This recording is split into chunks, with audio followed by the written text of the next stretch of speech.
Hello, this is Christina Mattis, and you are about to listen to an audio based on Romanticism and the term in connection to Nathaniel Hawthorne's The Scarlet Letter. Though not required because you can re-listen to this audio as many times as you wish, it is suggested that you take notes so that you can easily refer to the information in this audio sometime in the future. To ease the note-taking process, you may print out the supplementary handout found in the class handouts subfolder, also represented in this audio.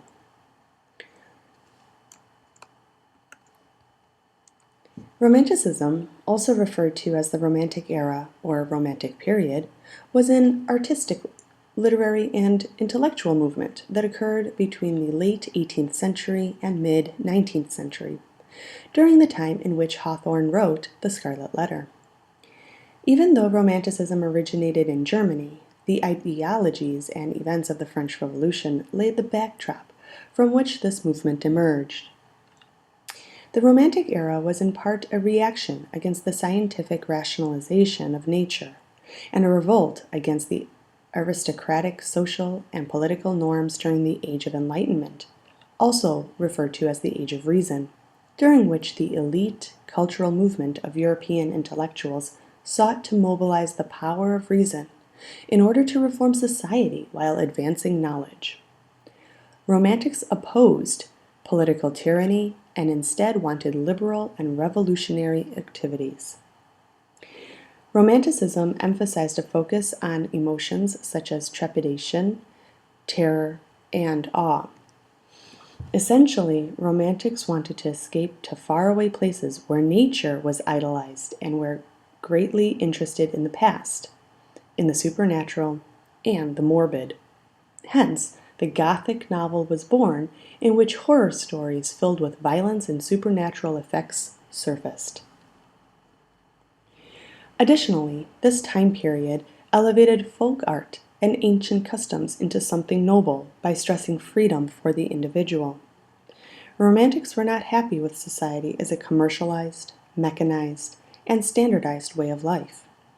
Because the Romantic thinking rejected the restriction of social conventions and unjust political rule, it promoted the rebel and the outlaw. In essence, the nonconformist thinker, so to speak. Areas such as the visual arts, music, literature, and education strongly embody the Romantic thinking. For instance, Fuseli's The Nightmare, Blake's The Wood of the Self-Murderers, and Vernet's Shipwreck are examples of Romantic visual arts.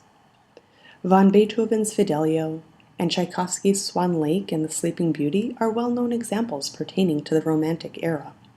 Chopin, Wagner, and Schubert also belonged to the Romantic era of composers.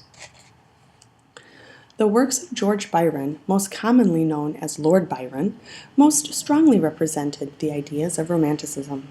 A few examples include She Walks in Beauty, When We Two Parted, and Don Juan. These poems depict Byron's ideals of gifted yet misunderstood loners who creatively defy the standard ways of contemporary society. Other Romantic authors include Jane Austen, the Bronte sisters, and Mary Shelley. An essay written by Maggie Nelson encompasses all what the Romantic thinking involved into a coherent synthesis connected to the Scarlet Letter. In essence, I could not have written or said it any better, and so I would like you to access the provided link in order to read about the connection between Romanticism and the Scarlet Letter. I hope that this audio has provided you with a better perspective and understanding of what Romanticism is, its connection to the Scarlet Letter once you have read Nelson's essay, and who embraced Romanticism in their work. If you have not yet listened to the Transcendentalism audio, please do so now.